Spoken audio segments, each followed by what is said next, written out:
প্রিয় নবম দশম শ্রেণীর শিক্ষার্থীরা, আজকে আমরা ভেক্টরের অনুশীলনের 10 নম্বর প্রশ্নটি সমাধান করব। সেক্ষেত্রে আমরা প্রশ্নটি পরে দেখি।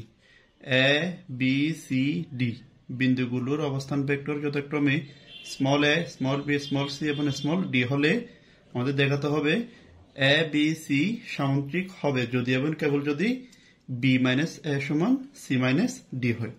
প্রথমে আমরা একটা সামন্ত্রিক অঙ্কন করি।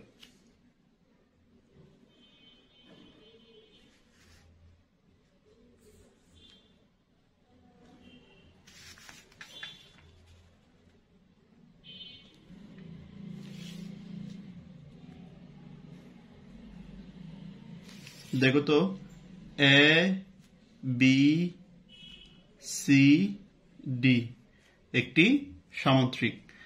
এখানে এ ভেক্টরের অবস্থান ভেক্টর দিয়ে দিছে স্মল এ, বি এর অবস্থান ভেক্টর স্মল বি, সি এর অবস্থান ভেক্টর স্মল সি, ডি এর অবস্থান vector small D.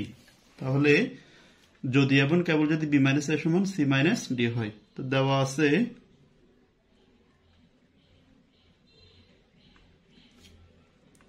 B minus A সমান C vector minus D vector. আমরা ভেক্টরের বেসিক ক্লাসে পড়ছিলাম B vector minus A vector, small b vector minus small a ভেক্টরকে এখানে শেষে কি আছে, এ আছে না, তাহলে ক্যাপিটাল এ আর প্রথমে কি আছে বি, ক্যাপিটাল বি, তাহলে এ বি ভেক্টর দ্বারা প্রকাশ করা হয়। সেক্ষেত্রে small C vector minus small D ভেক্টরকে আমরা কি লিখতে পারবো, ডি সি ভেক্টর লিখতে পারবো। আমরা ভেক্টর পদ্ধতিতে প্রমাণ করব, কিন্তু ভেক্টর চিহ্ন রাখা যাবে না। সেজন্য আমরা ভেক্টর চিহ্নটা তুলে ফেলার জন্য কি আনবো, মডুলাস আনবো। তাহলে মডুলাস আনলে মডুলাস ডি সি ভেক্টর সমান, তাহলে মডুলাস আর ভেক্টর যদি চলে যায়, সুতরাং এ বি সমান কি ডি সি। আচ্ছা, A B R D C যদি সমান হয়, অনুরূপভাবে আমরা বলতে পারি এ ডি সমান বিসি। তাহলে অনুরূপভাবে প্রমাণ করা যায়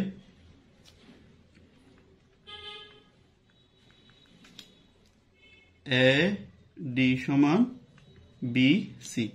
যেহেতু সামন্ত্রিকের বিপরীত বাহু যদি পরস্পর সমান হয়, তাহলে আমরা এটাকে বলতে পারবো কি সামন্ত্রিক। যেহেতু বিপরীত বাহুদ্বয় পরস্পর সমান, তাই এ বি সি ডি একটি সামন্ত্রিক। প্রমাণিত। শেষ পর্যন্ত ক্লাসটি দেখার জন্য সকলকে ধন্যবাদ।